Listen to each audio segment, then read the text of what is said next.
do isn't dependent upon them. They're not, I'm trying to think about this. They're not responsible for the outcome of their work. They're only responsible for the effort of their work.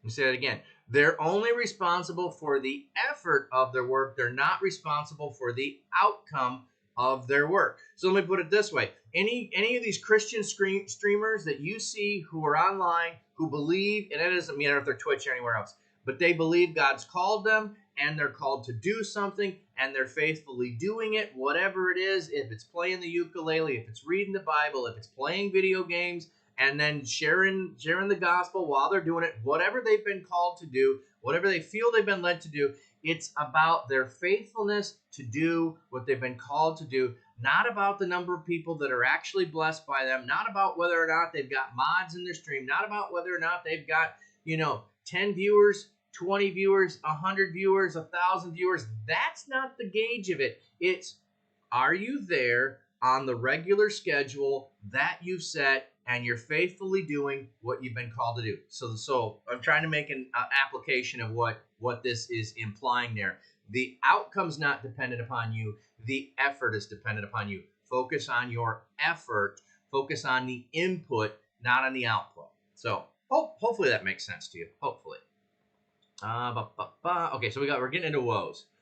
Woe to you, Chorazin. Woe to you, Bethsaida. For if the miracles that were performed in you had been performed in Tyre and Sidon, this is church language, so if you don't understand this, I'll explain it. Instead of counting nickels and noses, we count the thing. We're trying to figure out how to count the things that are our efforts. So nickels would be your finances, and noses would be, butts in the pew, so to speak. So instead of counting those and saying, wow, we're only 40 people, and wow, our budget is only this, and wow, we're only able to do this, that gets discouraging when you start comparing yourself to other people. But if instead you say, look, we put in and we did this, then there's the blessing. And it goes back to the pass the cap here. It doesn't matter if you give 50 cents or you give $50, you put in the effort. And I'll go back to, well, we haven't got there yet. Or have we? I don't remember. I thought it was in Luke.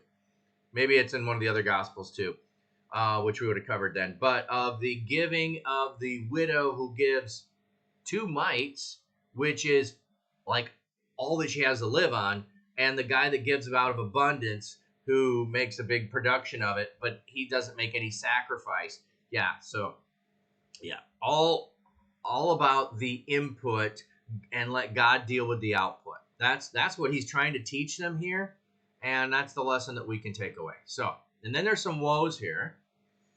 And whoever listens to you listens to me. Whoever rejects you rejects me.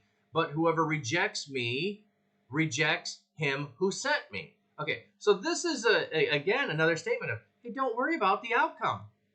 Don't worry about the outcome. The outcome is not what I'm calling you to do. The input, the effort, that's what I'm calling you to do.